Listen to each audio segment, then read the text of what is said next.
Recording in progress. All right, let's try this. Let's see how we go. Part of my conditional discharge. That's what they called it. A part of my probation. You got a tag that starts bleeping if you record on Zoom. If I get my willy out, if wee doesn't come out of my willy, you got an asthma on your penis straight away. Welcome back, everyone. TVI episode 225. Ali Woods is in the big house. One. Still big here. Ali Woods. This is our I'm going to follow you to every platform, mate. Don't worry about it. We've had to move on to Zoom because we had some issues with our Riverside. I think it was my internet, but now my internet seems to have leveled out and we're back on Zoom like the old days, man. Cole's blaming Riverside. Sorry, Riverside. That is classic you, Cole, mate. You've always had beef with them. Do you know what? I've had it up to here with them fucking guys. That's a big glass of water you've just drank from, Ali. I'm not compensating for anything. What is it? Hold it up. Let's have a look. It's not. Was it Australia? Oh, so it is. It's Freedom Brewery. Freedom Is it a Brewery. pint or is that bigger than a pint? And it's just a perspective. It's I'm actually 3'2". It's because of your tiny head. It's a nice. We're talking about big pint. It's actually 200 mil. This. I mean, I thought, for a second, the way that the camera picked up, I thought it was one of them sort of, you can get them 2-pint Oktoberfest. I've got a stein of water on the go. I always get a stein of water on the go for a pod, mate. Can't be too hydrated on the tube. Got to get your hydration. That's what they say, 2 liters a day. I'd love to do that. I love doing the idea of doing weird stuff like that, like being invited on a pod and then just properly like glugging water the whole time, but never bringing it up. And like getting another stein, finishing one and getting another one, just all the time talking like. It's just never going. It never goes down. Yeah. Every time you put it out of shot, your partner or something just tops it up, but don't say it. They're really quiet. So you've always just got a full glass of water. Just an luminous liquid. I'm just, every time it comes into shot, I down it and it comes back with a fresh one every single time. And I'm just like, occasionally here, shut up, it's like a butler. Please so it's my butler, actually. Please let me leave. Have you seen the guy that did, you can you make your own background on Zoom. He did a video one of him coming and bringing himself a cup of tea. Oh, I remember that. Yeah, bloody hell. That kind of thing excites me because I'm 79 years old. Also, that was like peak COVID media as well. That was April 2020 media. That was like when your mum sent you a meme that was on fucking Vine or some old app.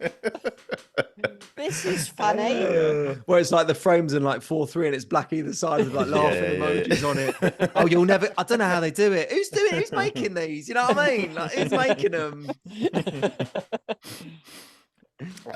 But anyway, so welcome back, everyone. Welcome to the podcast, Ali. We had a brief chat before we had some recording issues about how you both flew to Jersey this week. Jersey just for a little weekend? What's Jersey saying? Like, I don't know much about Jersey as a place. I always just remember it being talked about as a tax haven or something. And is it a tax haven? Yeah, they pay less tax there. I think it's like 10%. So how? Why? How do they get away with that if they're British? They've got their own government. They've got their own currency. Have they? They've got their own comedy club, even. And language, which we only found out when we got there. They've got their own brothel, apparently. Ali told me. Yeah. It's called Jizzy. We were seeing some fights there, though, mate. It was a big wrestling match out in Jersey. Yeah, we stopped, and I said, "Is this all right if I film?" But yeah, there was a few wrestling matches with some feds. With some, really? Bergerac. Yeah. So it's quite an Aggie city or place. Who lives here? I mean, who? I don't know. Annie, I've never met a person from Jersey.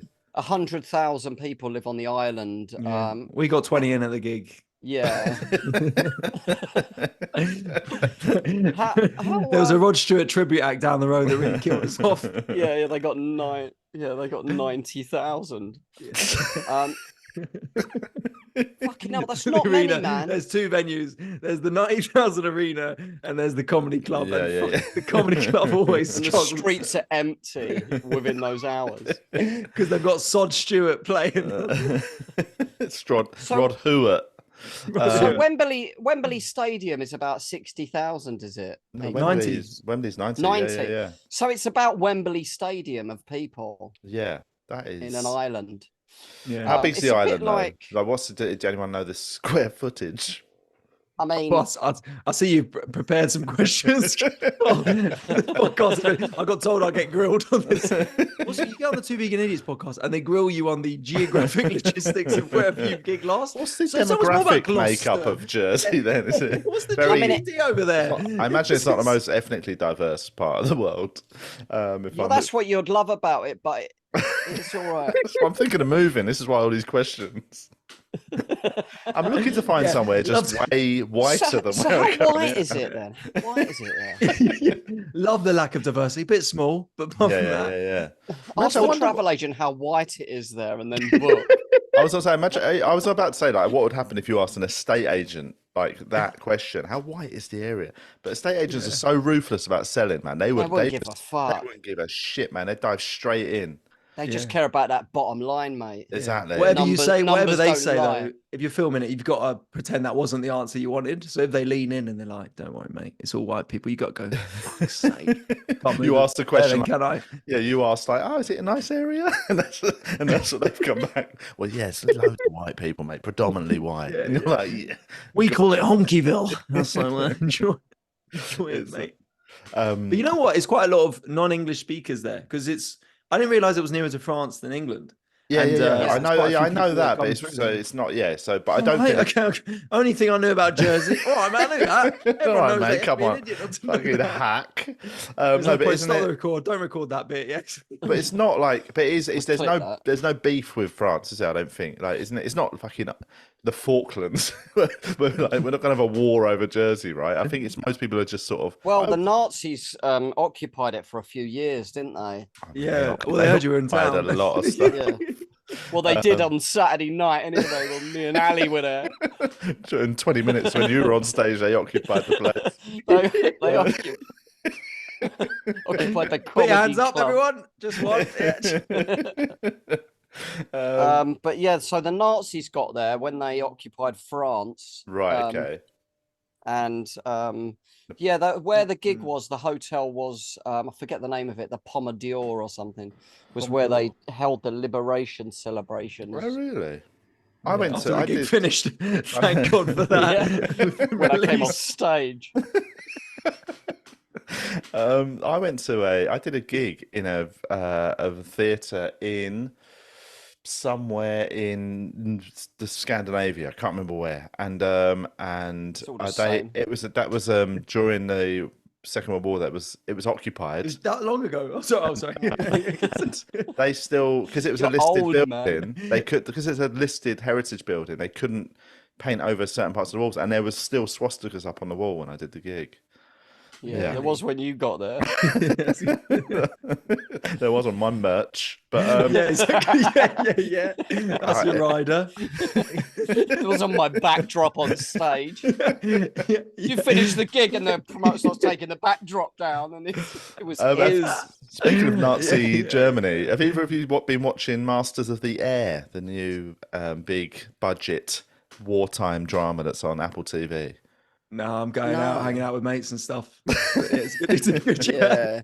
It's really, it's incredibly well made. It's a bit schmaltzy, like it's made by a lot of that did Band of Brothers and all that stuff, and so it's a big swanky budget, like Steven Spielberg produced drama, and it's hey. Is he a new comic? He's a comic. He runs a gig down in Hackney. He's a Jewish film director. You wouldn't like him. But oh god, but yeah, it's really putts. But I'm sorry, it's worth watching. Just out of it's sort of, if you like Band of Brothers and that sort of I've never seen it actually. Band of Brothers is excellent. I saw a tweet with someone who was like talking about that show, or no, they were promoting the show and they said from the same universe as Band of Brothers, and someone was like, "Isn't that just World War II? That's not a cinematic universe." I mean, we're from the same universe as Band of Brothers, technically. Yeah, We're yeah, all yeah. from the same universe. Masters of the this Air one? finishes. Yeah. Hitler comes out post credits. Whoa! This is Oh. no. I mean, they're not lying. Then it is the same universe, I suppose. But I suppose I don't like As that. everything else. I hate when that's fucking Marvel terminology. Don't use it for a World War II drama. Do you know what I mean? From the same universe. The same universe. That's But that's their bullshit. copywriters, isn't it? Coming up with these. I hate that From shit, the man. Same universe as Albert Square. Yes, first. Coronation Street. There was a bit of time where every film had to be in a universe and not just standalone film because of Marvel. Yeah. If you ever want to waste 12 minutes, there's a good YouTube video on the Dark Universe. You know that one? No. They tried to do this would have been like 2017. They tried to do so they released The Mummy, the film with Tom Cruise. And I've seen it. It's dog shit. Yeah. And they wanted to do like a universe of The Mummy, Frankenstein, Werewolf, and get all the actors in and have them all cross over and stuff. Oh, God. And they took a picture. There's still this really weird picture where they photoshopped them all in. So it looks like they're all sitting together and it's like, welcome to the Dark Universe. This is from Universal. But then I think it was basically just one film. Yeah, the Mummy was so bad that they were like, yeah, that's not true. Essentially, yeah. Let's blow up the universe. Yeah. Everyone dies. Yeah, it doesn't. I find that really. It shows a lack of respect for the audience that, you can't just enjoy things independently. Everything has to link up in your brain. Yeah. Can you still hear me? Yeah, I can hear you. Yeah, you went a little bit fuzzy for 1 second, and for some reason your camera zoomed out. Don't know what happened. You got no trousers on. How can you keep a That's how I relax for that into long? a podcast. I always do my podcast on the toilet. So I get nervous. You can edit that out, can't you? The flush every 15 minutes. Let's have a look at some questions. We've got questions. We'll work through them sort of and come in and out of them as we go. Because I think this is a good question for you, actually, Ali. Because what's the square footage of Jersey? It says, how do you pull off a turtleneck jumper indoors? No, here we go. It's about coming back in. I didn't know. I love a turtleneck jumper. I'm a big fan, but I've not had a winter because I skipped winter because I came down to Australia. So this year I've been in sort of summer clothes since fucking November, and I'm missing. Lovely though. I'm missing my winter wardrobe, mate. I'm winter clothes. You're my quite a favorite snappy clothes. dresser. I also love a thick coat over a nice jumper. Summer clothes is just about how good in shape you are. That's it. That's why I'm not a summer wearer. Thank you, man. Julian looks good in his summer clothes. Then in the winter he starts wearing big jackets with swastikas on. Stuff. So take that off, mate. And Hugo Boss boots. They're my walking boots. Clunking around on stage. Quickly turns right. Swing around to the left. So here we go. So yeah, basically this one is a big question from Martin, so I'm going to paraphrase. But he says, do you think that comedy is broadly generational? I.e., do you like the stuff made by your peers mostly? And do you, any of you three, feel more akin to comedians that are similar in age and at a similar career stage? Or do you feel more akin to people that have a similar sensibility and type of humour regardless of age? And then he says, last question, have you ever touched another bloke's dick? But that's a side point. It's a funny little like that first question was just the smoke screen for the real question. Yeah. But no, the reason I was saying that's a good one for you, because obviously you've started comedy at a massively different time to us, where where you sort of do a much more online, and that is a bigger part. And it shows. Some people say I never started. But do you know what I mean? Like, I suppose there'd be generational things where, like, I definitely feel more, I'm not saying I feel closer to like the sort of old boys, I would say you do, the old baldies in a suit. In terms of your birth certificate, you are. But in terms of comedy, I definitely feel like I feel more like the stuff I feel like I'm part of is not the current sort of new wave of comedy. Like, in terms of style, I think I'm much more sort of, my style is very mid to late 2000s because all my influences were of that.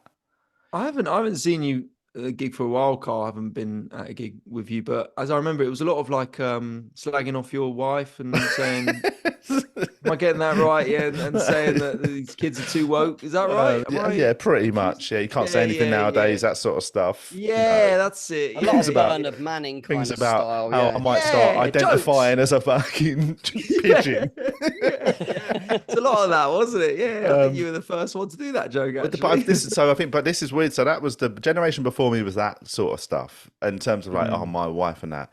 Not my wife, but it was quite negative. They were slagging off your wife as well. Yeah, she used to get an absolute kicking on stage.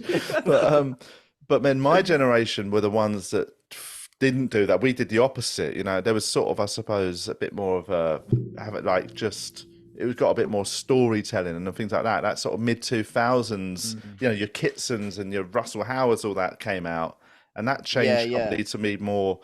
I suppose whimsical was the word that used to get thrown around, and I think I came out of the back of that, where it was like you didn't have to be a fucking miserable old cunt basically to do comedy.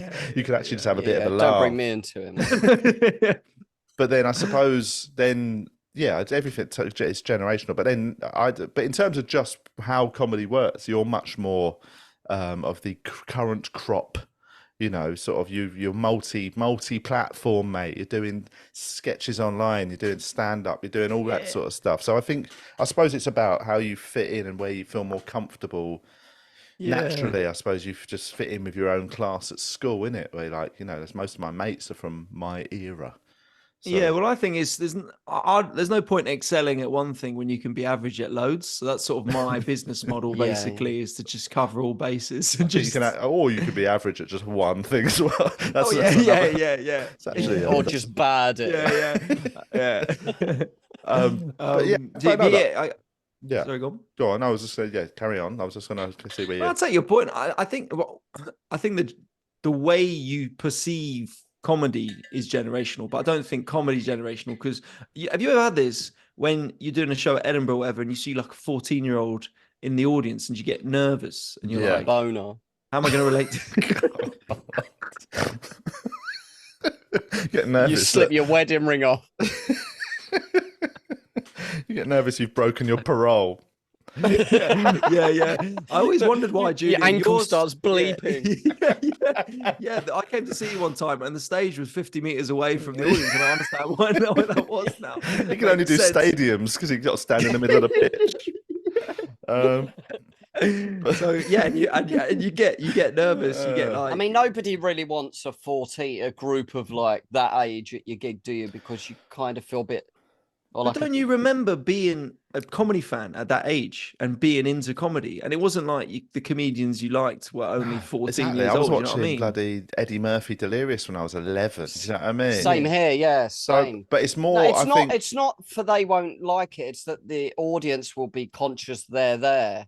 But I think if you address it, I've done it. I've had it loads of times, and all I do is make a quick address it. The first time you do a bit that veers into something that, like, if he's with, obviously, if the kids with their parents, whatever, it's going to be scary. But if there's going to be a moment where, like, just give them a look, and you've got to groom the parents first.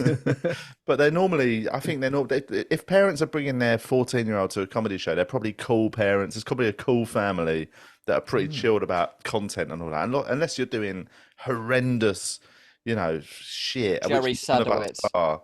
I think that we're all right. I never really worry about it that much, to be fair. Yeah, I'm not worried at all about the 14-year-old. Like, they're probably Your Honour. Your Honour. You should be worried about me. But it's about the other audience members knowing they're there and tensing up. That's all it is. But again, if you address it early doors, they normally relax and they realise it's fine as well, and it's just gone. Yeah. I don't like addressing things either. No, I've noticed that in your life.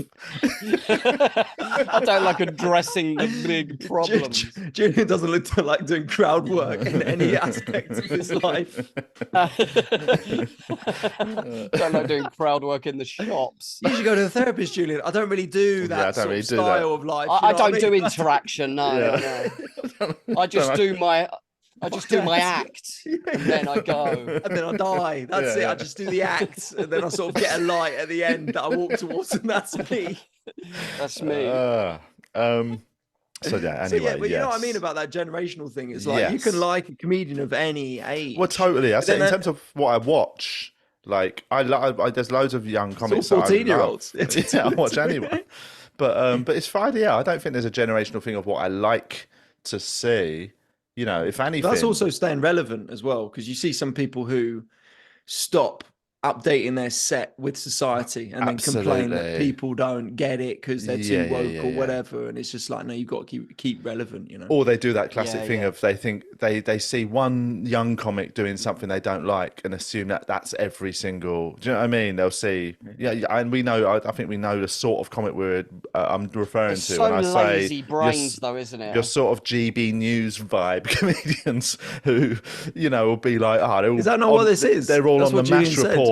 Fucking talking about, you know, pronouns or something, and it's a real generalization of a whole generation of younger comedians that actually there's a couple of comedians probably doing that, and it's still a massive broad spectrum of comedy. There's young comics doing also young comics being fucking as edgy as anyone, you know what I mean? So like I think it's if you just actually still watch comedy and still see what's going on, it's never really, you know, it's always the same. It's always varied. So that's the trick to not being a bitter old wanker. Yeah. I'll have to I agree with you though on the approach. Julian's off to do headliners tonight, so he's got to shoot.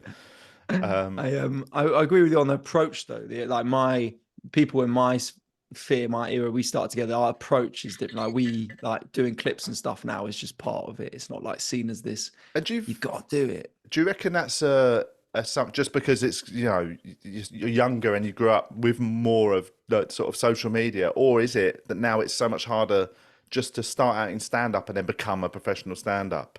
Do you need to do it? Is it a cultural thing, or is it a mix of both? Mix of both, I think, because you can't just. I mean, in your era, what we talk in the 80s, I guess, like in that era, the 1880s. You could just have 20 minutes, you know, 18 of which were good, and then you just go around the country doing that. You'd go just before you went on, what's the name of the town they don't like around here? Oh, I'm good. And then you get on, and then that's your 6-minute closer sorted. Yeah. The amount of times I heard that question asked of a sound guy in like when I started out, man, and you'd go and do like... I've asked it a couple of times, to be fair. Only because I had a particular joke. Where's this? Where are we, Guernsey? I used to have a particular joke that I kind of needed it, but that was always such a fear. It's funny, just like, I know what you mean. It used to be so, and it's like people won't believe it when you say how easy it was, like to become a professional stand-up. Like, I mean, it's never easy, is it? But like, you still got to be good at it. But compared to now, like it becoming a job. There were fewer clubs, I suppose, though, wasn't there, back in the day? Like fewer comedians, obviously, but fewer clubs. Well, yeah, also. I think that was it. It was the scale. There was way. There seems to be an abundance of clubs now, though. Like there's all like you could work 7 days a week if you. Yeah, but then definitely you were asked. What was the end of that sentence, Julian? If you had a work 7 days, if you were keen, if you didn't want to lay down and watch Married at First Sight every evening and have day naps. Oh man. Anyway, yeah, I think we've answered that question. This one's a bit more. Question. The dick question. Sorry, have you ever touched another bloke's dick? I have not touched another bloke's dick ever, actually, which makes me feel a bit homophobic. It's a bit homophobic, yeah. I don't think you have to. Better than being gay, though. I don't think you have to touch a dick to not be homophobic. I don't think that's. Well, that's what the guy said to me in the alley the other day. Come on, mate, touch homophobic shame. You homophobe. No, I don't think you have to suck it. Have you ever touched it with your mouth? Is that the same thing? I've never touched a penis. I've never touched a penis. I don't think I have. No, I don't know I've seen plenty. But you know, sort of in passing. Where have you seen them? Oh, all over the shop, you know, like just as you were passing out. Gym changing rooms all the time. Yeah. I've seen loads of my mates' dicks because when we were silly young blokes on holiday doing skinny dipping, you made them get their dicks out. But I used to own a gun. We played this game where they fell asleep and I just went round and looked at all their dicks. It was so funny. Never told them. Yeah, I went on loads of lads' holidays. If you went on lads' holidays in the turn of the century, you saw all your mates' dicks. That's a fact of life. Did you ever have a mate in your group who had a massive dick and he'd always get it out? No. We used to have that. I used to have a kid when I was about 13. he had giant balls. Like there was something wrong. There was something wrong. But they were all getting him to show me, and they were older than me. I didn't really know him that well, but he used to get his giant balls out. I know a mate of mine in comedy. Actually, I won't say because it's bad. Like it's not bad, but I just don't want to out him. But he's got really big balls. He's got really big balls, and I have seen them. So that was on a very. Is it an issue that has he got a matching willy or not? I think he's got a probably very slightly above average penis, but I've seen his balls are just notably bigger than they should be for that size. There might be something going on, man. Just full up with jizz. I think it'd be annoying to have really big balls, like you know what I mean. It's in terms no of one's ever. no one's ever gassing themselves up because they've got the big balls. No, exactly. Like in reality, they want to be Billy Big Bollocks, but theoretical big balls, yeah. But I've never heard that from a friend who shags men going, "I'll tell you what, as well. Oh my god, his balls." Massive. Oh my god! I felt like I was in Newton's cradle. You know how that is, yeah. Oh, I love it. I just love getting around his balls. Yeah, but I call him Bally Ballison. Just getting in there. You know what I mean? It's like, two space hoppers. Yeah, I feel like balls ain't an attractive thing. I guess giant balls are they? But also for women. I was in a shop called Bonds. It's an underwear shop, and I was buying some boxer shorts. Just have a little sniff around. But they said this like it's the one that I wear them exclusively. I always top up my little supply when I'm in Australia, and I've actually sent them to mates. I've given them as presents to mates, like bloke who's I've gone. You need to wear these boxer shorts, mate. What's because they're so comfy. Come around. I think, he just sends them, and there's just a little note. I think you look good in these. Yeah, just try them on and show me. Send them your room number and the pants. And send me a pic of them on. It's not weird. I want to see what they're like. But they have they've got one. See how they fit. They've got one type that are called anti-sag, which must be for people with long balls. And I've never needed them, but it must be an issue. They might keep your bumper if one needed that. I don't think they're not made to they're just made really well. They're really good material. They're very breathable. They're just a good. They're high quality boxer shorts. Yeah, not too Willie's expensive. Breathe. Mine's always sighing. Mine's always snoring. Oh god! It's got a little sleepy Willie. Not again. Come on. Right, let's do another question. Crying. Yeah, that's right. I think that's what it is. A slave driver. Should we bring back the death penalty for people who play things on their phone speaker on buses and other shared public spaces? Obviously, only a maniac. If they got the volume high, then yeah. I will say that is like I'm so chilled about. I'm not somebody who gets annoyed, especially with young, like when you see like a group of like 13-year-olds like being like a bit naughty and that. Some people like get really on edge and like they get a bit awkward. I'm always watching it, being like, yes, that's exactly what I was like, and I'm sort of almost weirdly supporting. Like, good on you, lads. Don't right, boys. Worry, I'm cool. I'm not like these guys. I was like that when I was your age. Yeah. But no, but I do. I always like, as much as it can be annoying. That's sick. Do you want me to go get you some fags from the shop? Yeah. Exactly. Yeah. But girls, you learn about them lads. Let me tell you, better off without them. You know what I mean?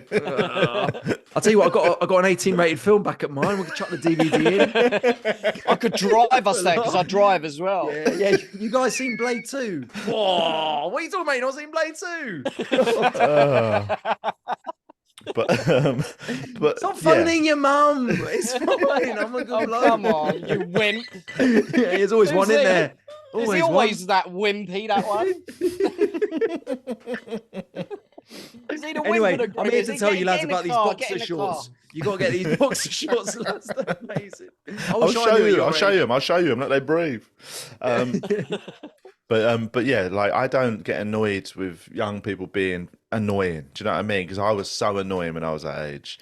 But weirdly, was the age I was an absolute delinquent. Yes, yeah. So, but on the flip side, I do find the phone on loud in public, and it's not. This is the thing; it's not always one type of person. It's not young people. The most common is fucking old. Don't be racist. Old. There is one in the category I'm thinking niche. That definitely is racially these bloody Peruvians, specific. Mate. Peruvians coming over here. This Fijian. No, but I'm going to say that it's I reckon as common as young people doing it is old women and sort of. Oh, but they can't hear. And 50-year-old Asian men. I'm gonna say, and I'm talking and Asian they're together, are they? From the Indian subcontinent. I'm gonna actually narrow it down. But it's there's just like it's a few types of people, but like I find it infuriating. If I can hear it over my AirPods, I'm like, it sends me mad. I'm like, I cannot believe I'm listening to somebody just flick through some fucking thing, TikTok or whatever, just loud clips. I was going up to Manchester on the train, and it was the day after the Brexit, like the actual Brexit day, like the sort of Independence Day thing where. So you're in a great mood, obviously. Yeah. So holding the British flag. Yeah. I got up. God save Union Jack suit on. Gracious Queen, Farage mask on. Quiet coach, yeah. God, so get up or you're not proud of your country. And but yeah, those on that train, I was sat like, in the carriage were people who were there down at London for that, and they were just blasting out like the Nigel Farage speeches on their phones. Oh my God. Legends. Just horrific. What did you say in that case? Can you turn that up, bruv? I can't hear that in carriage C. I was like, if you like that, check out this bloke, Ali Wood's gigs. It's very similar. Very similar stuff. Yeah, that's it. I mean, that is insane. I can. Do you know what? If it's just music, weirdly, I can sort of almost think. Well, at least it's one continuous piece of music, right? I find it when they're watching clips. It just fucking kills me, man.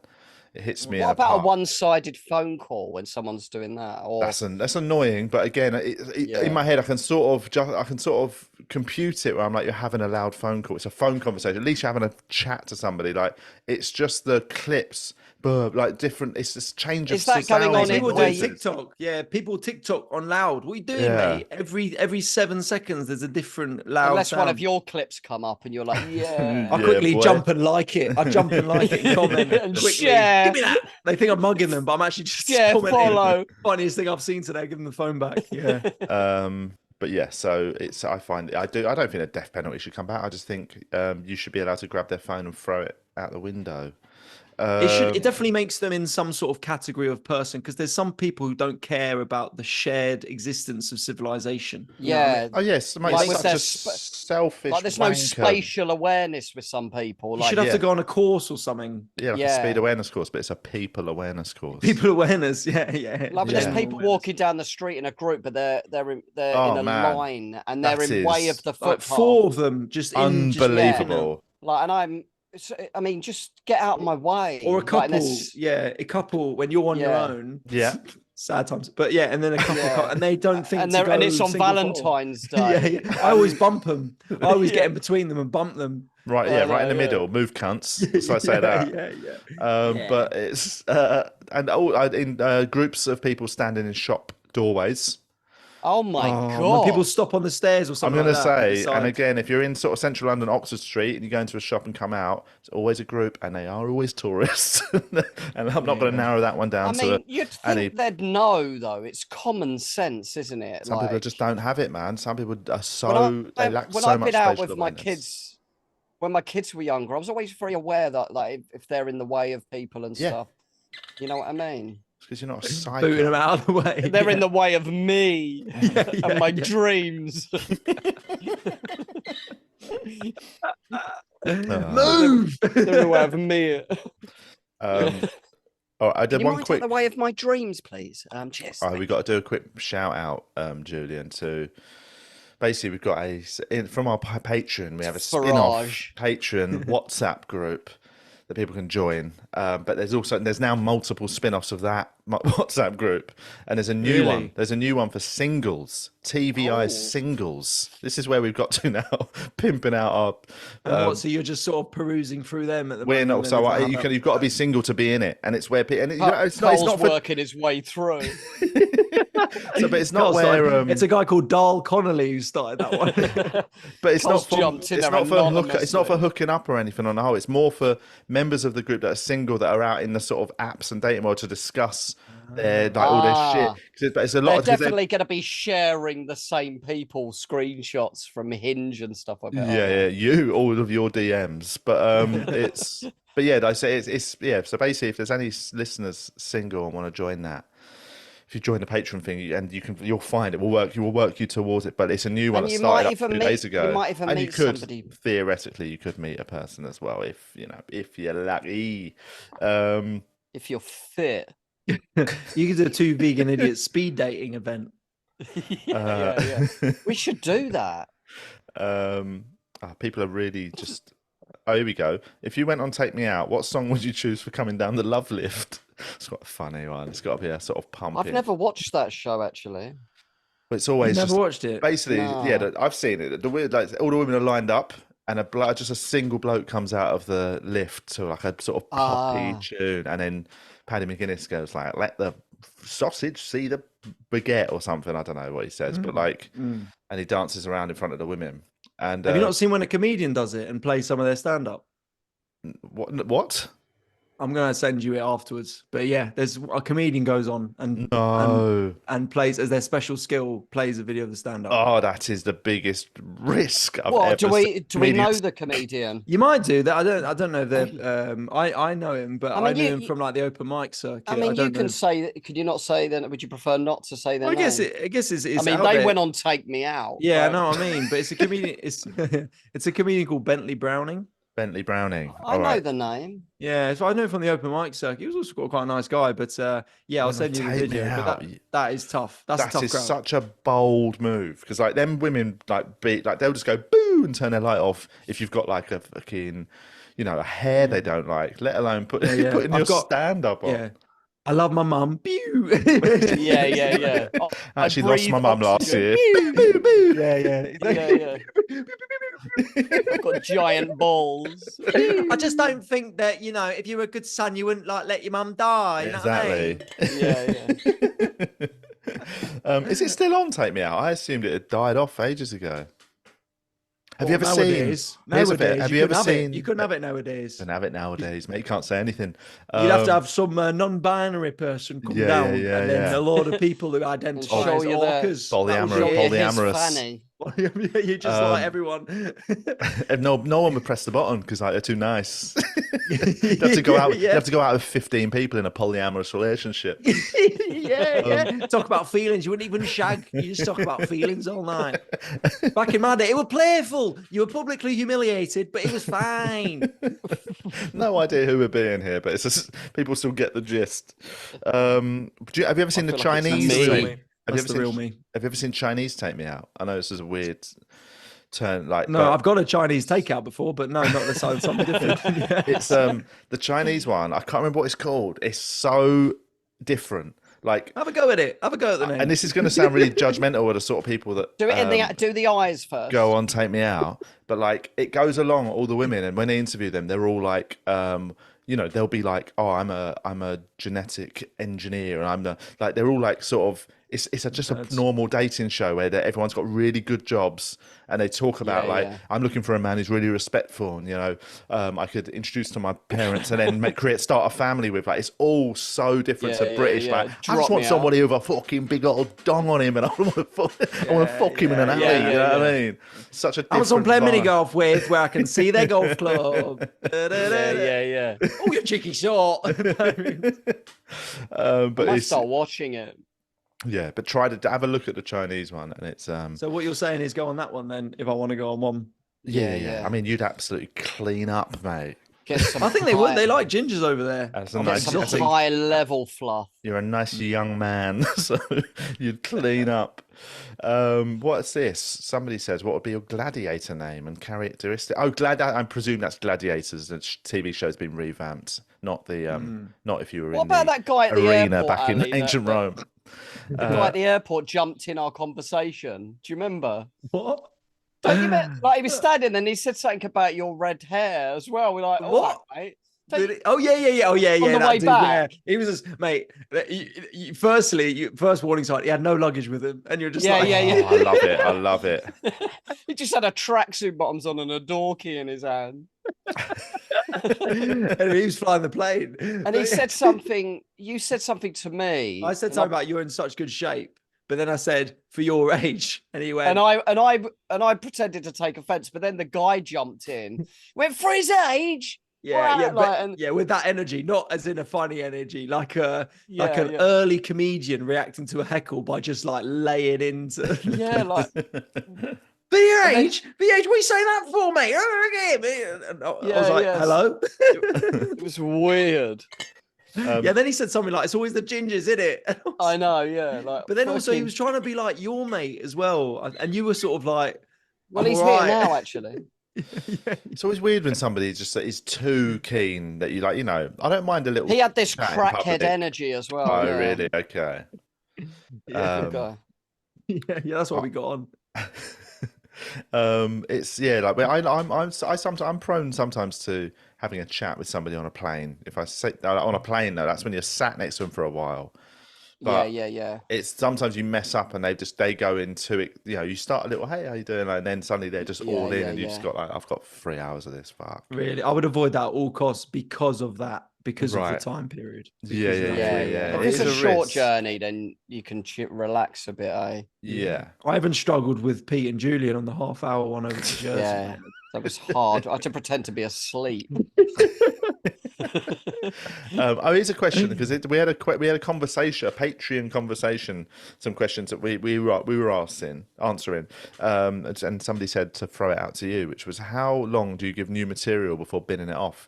And I was saying, like, because I'm pretty ruthless with new material. If I try it once, I normally have a sense if it's actually ever going to have another run out.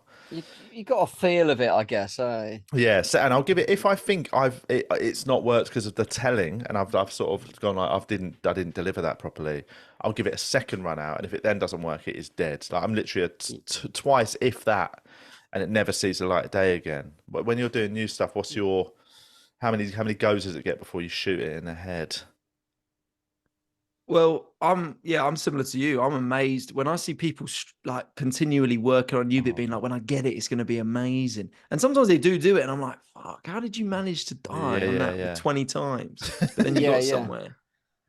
I'm similar to you. It has to get off something. It has to get something. First time I say it. Yes. If I do 2 minutes of silence, I'm not going to be like, there's something in that.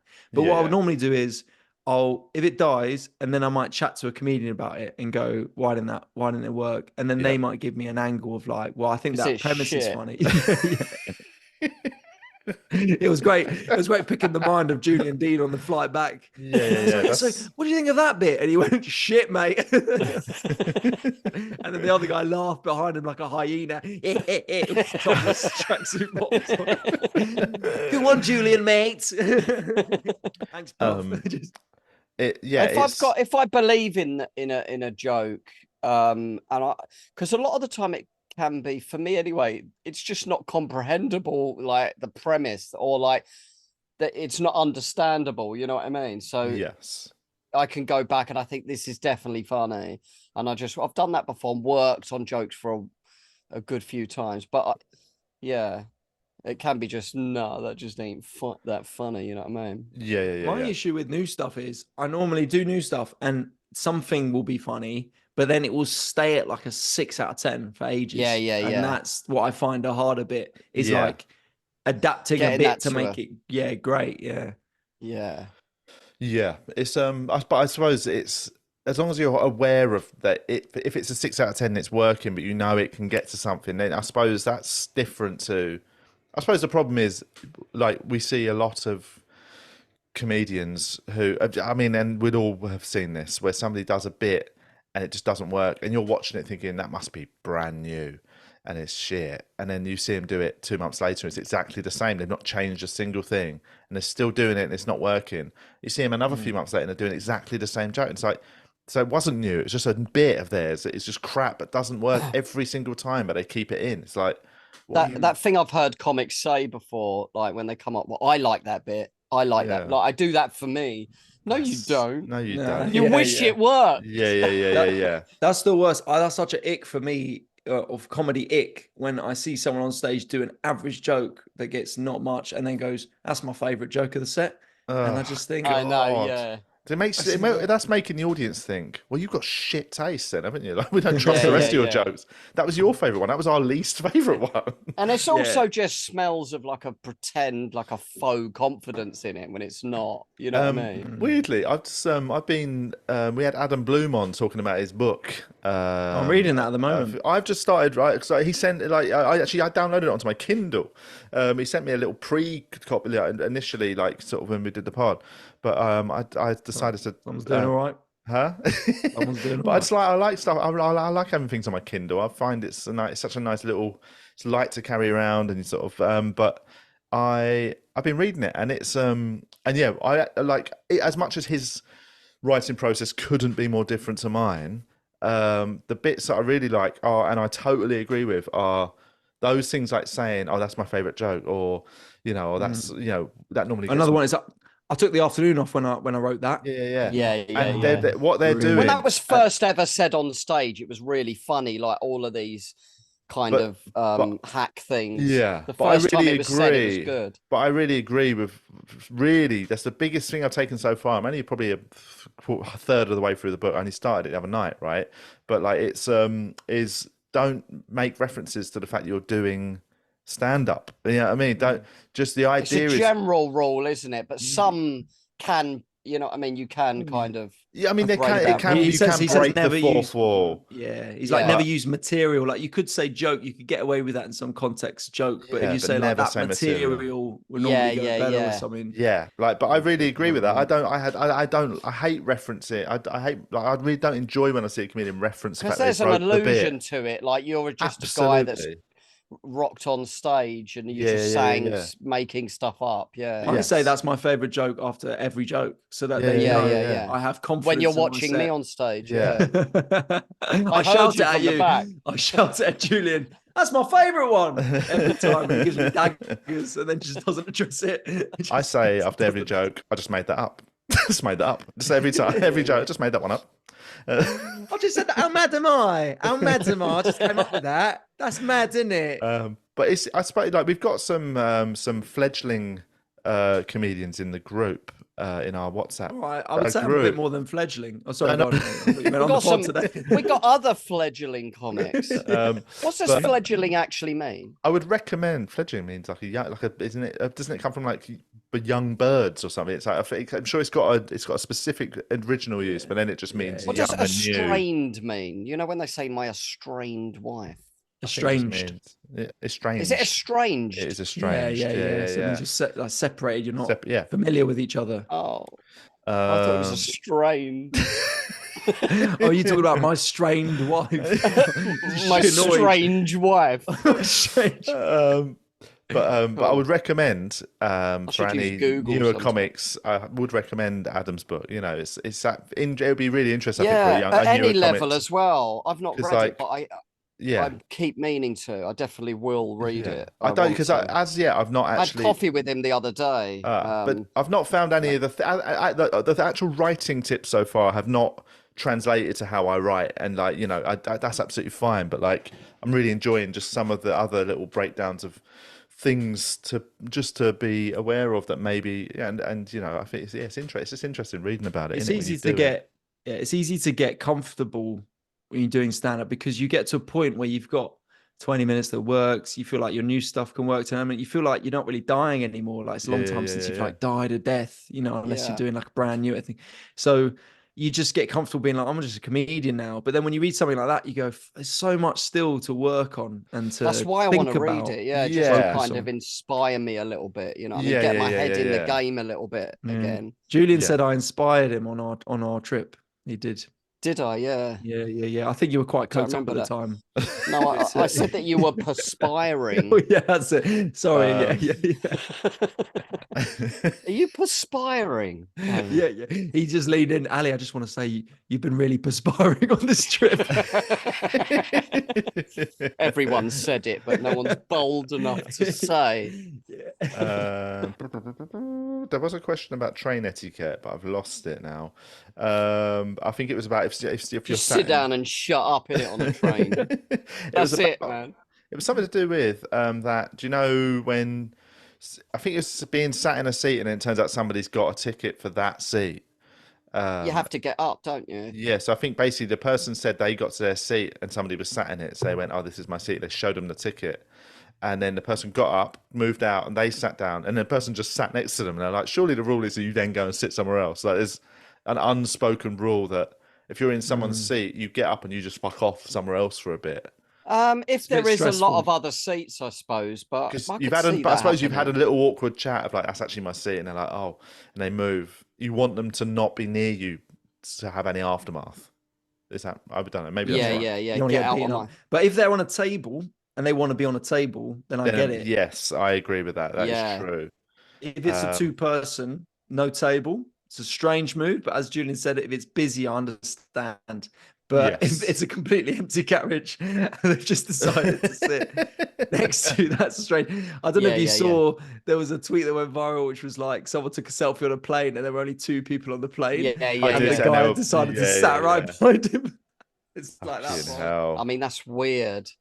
But yes. But then on a plane, don't you just get allocated seats? And obviously, you could move if it's an empty plane, but I had a whole row to myself on the way back. It was nice. Right. Yeah, we moved, Julian. We said they asked me to move. Yeah, he got strapped up like in the jacket, just to the side. Just kept talking about people perspiring. Everyone's perspiring around me. They've got to stop it. I got into a conversation with the staff as we were landing. Like I was standing near the door and I'm like chatting to them, and I'm like, it's taking longer than expected. You know when you open up. A bit of funny banter, and then you're stuck there for ages. Like I wish I never broke that ice. It was good though. You were trying to buy a slide off of them. Oh yeah, the slide. You know the slide that you go down. I was asking them about if they could pull that out. I think it was good. That was good. You did that because that made them open the exit quicker. I got the back door open. They're like, we need to get this fucking arsehole off the plane. We need to get this fucking waste of time out of our faces. We don't get paid enough for this shit. Yeah. We should wrap it up in a sec. Cool. It's been very fun. One quick thing I've got to say to patrons who are watching this. I mentioned it online, but I'm gonna do maybe 2 Zoom-based previews of my new show in a few weeks before Melbourne Comedy Festival, because I just need a couple more previews just to tighten a few bits. So I'm going to be doing them on here on Zoom for patrons only, and we'll separate it so there's sort of like a couple of groups. If there's enough people, we'll probably split it into 3. But so if people want to do that, I'm going to put the details out on Patreon today. Why don't you stream it on Patreon? Can you do that? I could do, but if we do, I want to do it with separate audiences. I basically want to do a couple and split people. Like I want to, I want different audiences to try it out on. So okay, if I stream it, it'll just be one and done. Yeah, so I'm going to do every patron gets one show. 1 hour, 1 hour each. So I'll basically I'm going to I'll post and I'll give some options of dates, and people can let me know which one works for them, and then we'll split the teams. But yes, good call. Then they'll get to see me do some new material. I'll rock up to one and undo all the things I've just said. Yeah. The one who laughs least, their patrons get cancelled, mate. Well, they get charged more. We got their bank £100 a month tier. Are you writing a new show at the minute? Are you touring? I am. No, I'm writing a new show. I'm taking it up to Edinburgh, and then I'm doing my first tour later in the year. I'm doing a European tour next month. Oh, nice. A UK tour later in autumn, but nothing's been officially announced yet, but it's happening. So that's going to be exciting. Hopefully. And it's a brand new. It's a new show. New show, mate. New show. Nice. Yeah, it should be all right. Should be good. It's fun. Yeah. I'm doing it. Well, I did a work in progress. I was saying to Julian last night, and it was like a nightclub with train going over the top of it, and on a Tuesday night at about 8:30, and it was. We did a live podcast there actually at the Vault, didn't we? I sorry. I thought I thought you'd done one. You were talking to Ali about last night. Oh, we did that. Yeah, a couple of years ago. Sorry. Yeah. Carl forgot who we did the podcast with. He's like, I don't think me and Ali have done a lot. Oh, me and you, Julian. Yeah, I thought he was talking to you. I was like, I thought you were talking on right now. I know. I thought you were talking about last night. You did a live podcast with. Oh no. That's why I was like, I did a live TVI. I should have let you know. Yeah, but we did one in just before the pandemic. With John Hastings. It was very fun. Just before the pandemic. That's what made it happen. Yes. But cool. I really like writing a new show. I think it's a really exciting time. I love the ends of it when you're writing a show. I love the start when you can go on and just say whatever you want. You can just work on bits. You feel like a comedian. You feel so exciting. You get rid of the bits you've been saying for ages. And like the end when you've really tightened it and you're really sort of proud of it and you're happy and you're excited to do it. I'm in that bit, which is awful, which I hate, where it's quite down the line. So quite a lot of the show has form to it, but it's not good enough. And you can't just go on and be like, fuck it, I'll just start again because it's too late. And you've got bits that are good, but it's more about adjusting and structure and all that. I can't be asked. I really love the structuring bit. That's You could do this bit for me if you want, Carl. I'll tell you, I'll send it to you. And if you give me a call in about 2 months and let me know how it is. Just send me the script. It's like a boarding school. Yes, I've sent it. I suppose it's but it's how comedians' brains work, isn't it? I've always really loved the sort of thing of having a bunch of stuff and then just looking at it and sort of seeing how it should go and where the bits that work in the right area. That's that sort of comes naturally to me. I've always found that an easier part of doing my shows than probably the starting point, which is like, where do I start? What am I talking about? Yeah, I mean, that's always. I might need to pick your brain on that, man, because I'm the opposite. I love coming up with a new idea. Getting something, then working on that routine, trying to make it as funny as possible, taking it to new material nights, then to clubs. Like that's my favorite bit. That first time a bit smashes in a club. Oh, it's a wonderful feeling. I love it, man. But this period of the structure stuff. That is the best feeling. A new joke like hitting, and you're coming home, and you're and you have the afternoon off. Yeah. Do you remember that, Julian? That was 2009, wasn't it? Last time? Yeah. I'm so nostalgic. Yeah. Before the internet ruined everything. All these non-binaries. All these non-biners coming along with their fucking woke jokes, hey? Anyway, let's wrap it up, Ali. Good to see you, mate. Good to see you, mate. Have a great gig tonight. Yeah. Was that the podcast? Did you record? Oh, that was the podcast. Oh no, we didn't record it. That was just that's the build. Yeah, now we hit record. Yeah, that was the test. That was the test one. All right, we got Felicity Wall coming on next. So thanks for that. That's warmed us right up. So we're just going but no, people obviously now can find you My online. record button is there. That's weird. Sorry, we still live. I didn't know. Oh, Julian's about to press record. Yeah, I'll do it, guys. Yeah. No, my record button vanished at the beginning. That's why I said that, and now it's stop recording and thank Ali for coming. Check him out online. Also, check me out. Check me out on socials. Ali Woods Gigs. Ali Woods Gigs. I do sketches. Ali. Yeah, I've got shows coming up, tours. Come along, and I'll see you there.